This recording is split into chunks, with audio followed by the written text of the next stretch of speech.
મહત્વપૂર્ણ સમાચાર આવી રહ્યા છે। હવામાન નિષ્ણાત અંબાલાલ પટેલે આગાહી કરી છે। રાજ્યમાં હાલમાં 1 થી 3 ઇંચ વરસાદની શક્યતા હોવાની વાત કરી છે। કેટલાક ભાગોમાં ભારે વરસાદની પણ શક્યતા છે। રાજ્યમાં 28 ઓગસ્ટ સુધી વરસાદ રહેશે। દક્ષિણ ગુજરાતના સુરતમાં અતિભારે વરસાદની આગાહી કરવામાં આવી છે। આહવા, ડાંગ, વલસાડમાં અતિભારે વરસાદની આગાહી। સૌરાષ્ટ્ર, ભાવનગર, અમરેલી, બોટાદમાં ભારે વરસાદ વરસી શકે છે। જામનગર, દેવભૂમિ, દ્વારકા, પોરબંદરમાં ભારે વરસાદ વરસી શકે। રાજ્યના ભાગોમાં ભારેથી અતિભારે વરસાદ થવાની શક્યતા રહેશે। આહવાના વલસાડમાં ભાગોમાં ભારેથી અતિભારે વરસાદ થવાની શક્યતા રહેશે। તાપી નદીનું કેટલીક નદીઓનું જળસ્તર વધશે। સુરત વગેરે ભાગોમાં ભારેથી અતિભારે વરસાદ થવાની શક્યતા રહેશે।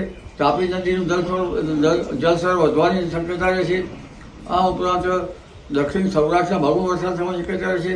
બોટાદ, સાવરકુંડલા, ગારિયાધારના ભાગોમાં વરસાદ થવાની શક્યતા રહેશે। પોરબંદર, દ્વારકાના ભાગોમાં વરસાદ થવાની શક્યતા રહેશે અને જામનગરના ભાગોમાં કેટલાકમાં ભારેથી અતિભારે વરસાદ થવાની શક્યતા રહેશે। કચ્છના કેટલાક ભાગોમાં ભારેથી અતિભારે વરસાદ થવાની શક્યતા રહેશે, પરંતુ રાજકોટના કેટલાક ભાગો આ ઉપરાંત થાણ, ચોટીલાના ભાગોમાં ભારેથી અતિભારે વરસાદ થવાની શક્યતા રહેશે।